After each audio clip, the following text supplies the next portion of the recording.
Good afternoon, honorable adjudicators, member of the opposition team, and the audience. Welcome to the side of the House. The motion for debate today is that this House believes that feminist movement should aggressively oppose the K-pop industry. As the government team, this House agrees with the motion. But before I come to my own arguments, let us first have a look at what the opposition team has said. Actually, the only main idea that the first and second opposition speakers has tried to tell you is that the K-pop industry only done all of this thing just to follow supply and demand, and that it is not their fault if the K-pop only represents this type of people with certain characteristics, such as being skinny, being tall, being having a lighter skin. And maybe that is true, but that doesn't deny the fact that they only represent these things to just satisfy the market. And it doesn't mean that, and even if they only want to follow what is what most people want, or they want to get the highest money, or like they want to get the biggest, or like what they want to give what the market wants, doesn't mean that they are free from criticism, let's say. And ladies and gentlemen, should we really free someone from responsibilities just because they are common, just because they are famous? So should we really stop our activism just because they only follow the supply and demands, and we should not criticize them just because they only follow what the market wants? No, that's not true, because the supply and demands roots in one thing, and that one thing is beauty standards. This beauty standard is what feminists is trying to criticize. We're not trying to criticize the industry, we're criticize these beauty standards that's been trying to hurt other people that have different characteristics than us. Okay. Now, I also want to emphasize a couple of things that were made, that was said by the earlier government speakers. So, as the second speakers of the government team has said, they said that the action of opposing the K-pop industry is meant to teach, it's meant to wake up those people in the gray areas, that that so that they have a further understanding on activism. And by this action, this should make a difference on how people see beauties. And this action will actually change how supply and demands works, because people will be more open to more beauty standards. It's not only being thin, it's not only being skinny, it's not only having long hair. People with more educated, they will choose better idols. They will choose more diverse content on idols or anything they watch from the K-pop industry, let's say. And also, the other thing that I want to emphasize, as the first speakers of the government team said, that everyone is different. The same representation, we only hurt people that have different looks, different traits from these beautiful idols. So what does it matter really? Like, as Indonesian, let's say, Indonesia is one of the biggest market for the K-pop industry. We can't deny that fact. And also, let's say an Indonesian fan can't really relate themselves to his or her idols, because they are way different traits physically and all culturally. They are way too different. We cannot deny the fact that these things will actually hurt their feelings. It will hurt their confidence. They will actually make them feel worse about themselves because they just look different. And also, why these fans will be these fans will be the ones that become the victims? Why? Because the younger people are actually the main audience for the K-pop industries. And so we need to really think about what the K-pop industry is trying to do. They only try to gain money, but they do not think it ethically.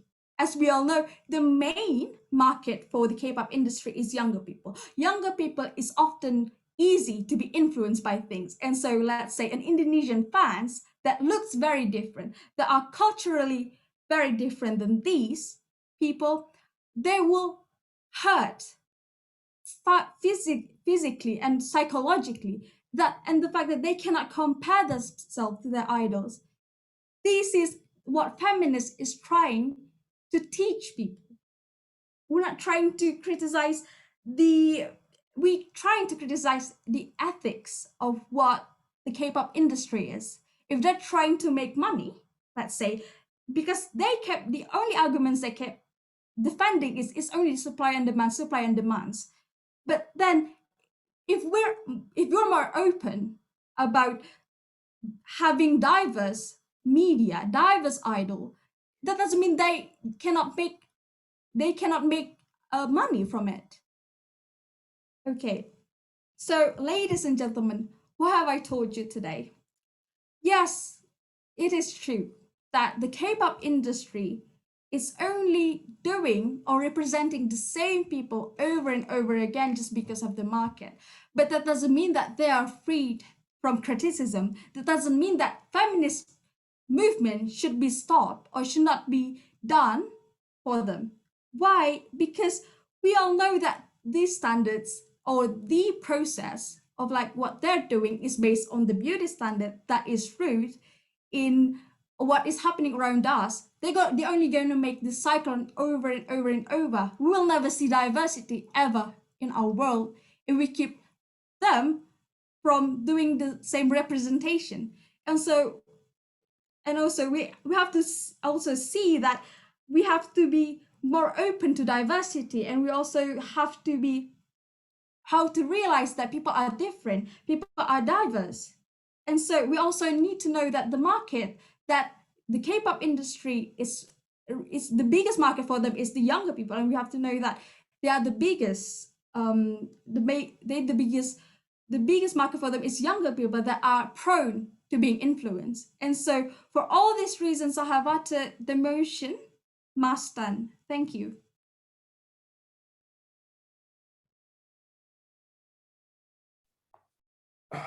Thank you. I'm the government whip. I'll just start it. And 3, 2, 1. Well,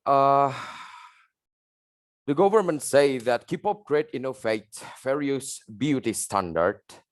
They say that they claim that they create an innovative various beauty standard. Well, that is what, as we are the opposite trying to stand right here, that is what we trying to fight right here. Is the beauty standard is the main problem that caused a lot of problem. As the OG said, that it create big discrimination, create a lot of insecurity, it create pressure because the society demands that kind of beauty standard that is which is very, very gross. And the and they say that we don't think the toxicity of having idol matter. Well, that is indeed matter.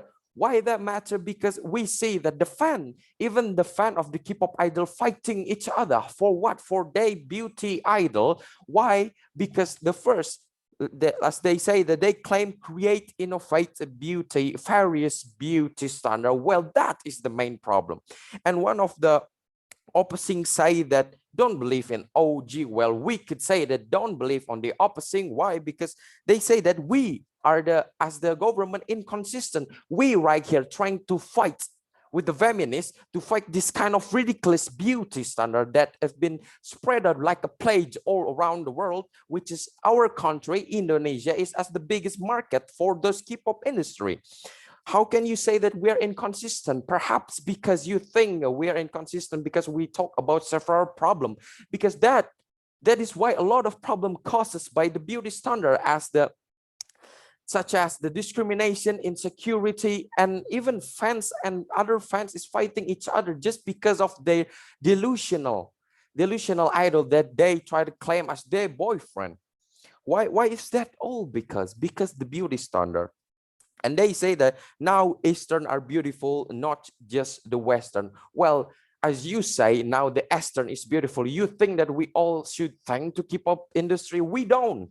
They create something that we all believe until now. They do normalize about it. They do normalizing about it. The K-pop standard, the people's mind, the K-pop standard bring the people's mind to think about those standard is normal. They normalizing those standard, generation by generation, young people to another people. How can we say that? How can we say that we should be thankful? Just because you say now Eastern are beautiful, not just the Western, you think we should thankful to you? No, we are not. You try to brainwash generation by generation to normalizing those gross beauty standards. That is not what we should be proud of as the Western. And all about that, the opposition say that all about rating and demand from society. As one of my partners say that it's not obliged. Just because it's about supply and demand, writing and marketing doesn't mean that K-pop industry free from criticize. This is not. And they say that don't believe on OG. We right here try to fight those people like you who don't accept any criticize. And one of the opposing say the blame yourself. Why should we blame ourselves? We literally try to fight the feminism with fist. We try to fight with the feminism to clear this gross mindset, to clear this standard. It causes a lot of problem. As the OG say, it create discrimination, pressure, because the society and the requirement of job in K-pop industry.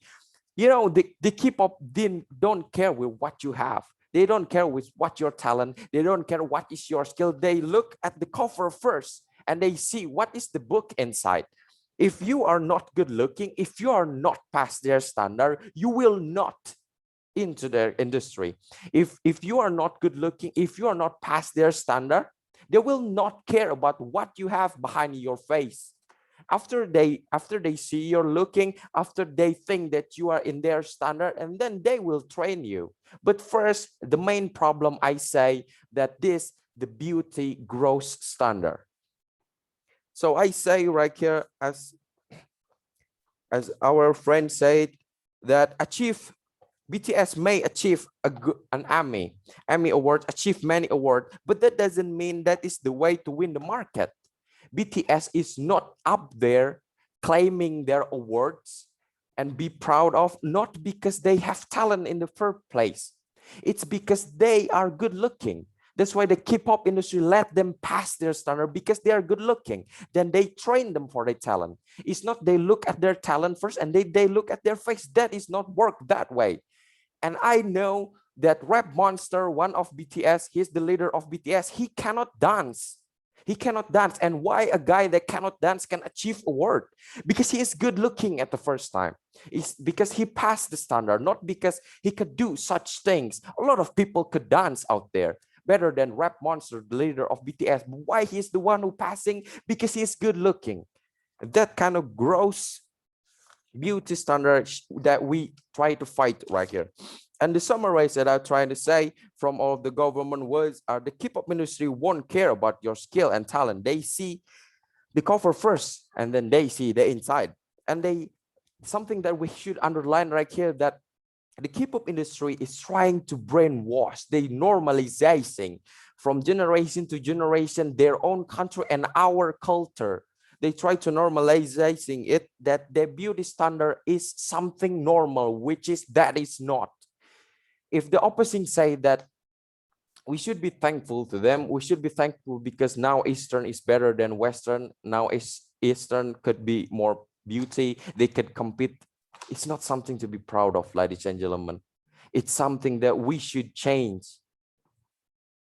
And if we as feminists succeed in this debate, which is we will, and we will always fight for it and fight for those people who can or be blinded by the K-pop industry. This world will be having less discrimination, less insecurity, and more than that, will be a lot of self-love, because there's no beauty standard. There's a lot of self-love, realistic people, not thinking about their idol and keep dreaming about it, and a lot of productive people. And that is why we all should believe and support. This house should believe and support feminist movement to oppose K-pop industry and leave all of government words behind. Don't believe what the opposing side. Thank you.